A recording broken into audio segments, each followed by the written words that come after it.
Welcome to This Explainer. Today, we're totally decoding the invisible architecture of human conflict.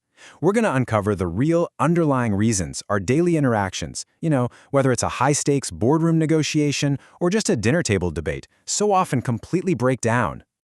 Okay, let's dive right into this wild paradox.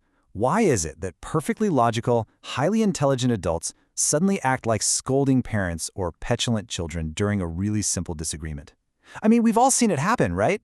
A minor dispute over a project deadline, or literally, the correct way to load a dishwasher, instantly devolves into a highly emotional clash. It just defies all logic. Well, the groundbreaking answer comes from Eric Berne's structural analysis, and it offers a really profound paradigm shift. Get this, we aren't actually fighting each other. Instead, our internal operational systems are basically at war. Most human conflict is fundamentally a state misalignment, not a disagreement over actual facts. So, to solve this mystery of why our interactions collapse, we actually need to deconstruct the multi-agent control system of the human mind into three primary operational modes. Let's break those down. Eric Berne called these modes ego states. Now, it is absolutely crucial to understand that these aren't just quirky personality types. They are dynamic, shifting, behavioral regimes. They trigger automatically based on our environment and social stimuli. You don't consciously choose them, your system just automatically switches into them. It's kind of like your brain running different software programs in the background. And what's really fascinating is how each state is driven by a very distinct underlying incentive. First up, the parent state. This one optimizes for control and safety, and it's heavily rooted in rules. Next is the adult state, which is basically your rational data processing center optimizing for pure accuracy. And finally, the child state.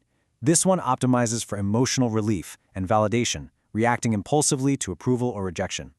Honestly, whoever triggers these state switches in someone else gains profound psychological leverage. Right, so if we all possess this highly capable adult state optimized for logic, we really have to ask ourselves, why do our communications short-circuit so frequently? That brings us to a pretty harsh truth. We deeply, deeply want to believe that we're rational actors making objective decisions. But the reality? Most behavior is state-driven, not logic-driven. It's constantly hijacked by ingrained early life scripts. We aren't really choosing our reactions. Our systems are simply executing pre-written code. The absolute crux of this is what's known as the contamination effect. Think about your cognitive bandwidth as a pie. The slice of pure adult logic is surprisingly small, often just a tiny fraction of the whole shebang. The rest of that bandwidth gets completely squeezed out. Emotional distortion from the child state literally infects our reasoning, or rigid authoritarian thinking from the parent state just overwrites our ability to process new data. Our adult state essentially gets buried under these overwhelming internal forces. And here is the ultimate failure condition. When these wires cross and the rational adult state gets bypassed, the entire system collapses.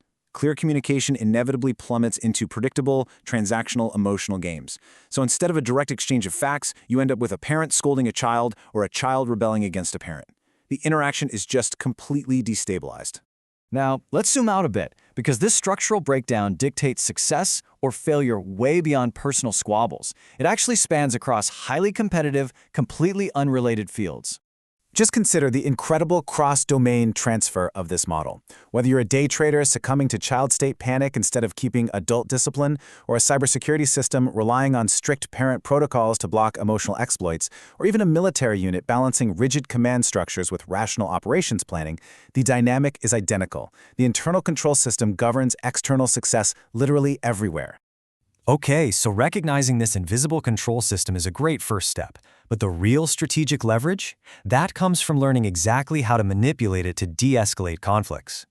So, here is your high-value counter-strategy. To maintain rational outcomes, you have to deliberately keep your adult state online under pressure. Before you even say a single word, take a beat and identify the active ego state in the other person. Are they coming at you as a parent or a child? Once you spot it, you can interrupt your own automatic scripts and completely sidestep those toxic escalation loops. It's a real game changer. Actually, scratch that for a second. Let's apply a ruthless critique from modern behavioral science here. Always remember, this model is a brilliant mental shortcut, a heuristic, to predict complex behavior. It does not represent literal, non-overlapping physical compartments in your brain. Human cognition overlaps dynamically, right? So we use this as a strategic lens, not an exact anatomical map. And because human cognition overlaps so dynamically, treating this model as a set of triggered regimes allows it to scale incredibly well. I mean, this framework is directly applicable to designing AI behavioral systems, formulating high-stakes negotiation strategies, and mastering organizational leadership. It's genuinely a master mental model for any system that involves human interaction. I'll leave you with this final perspective-shifting thought for today. The next time you feel triggered, the next time you feel your pulse rise in a heated disagreement, take just 1 second to pause and ask yourself, who is really at the control node right now? Is it your rational adult, or has an old script hijacked the system? Thanks so much for joining me for this explainer.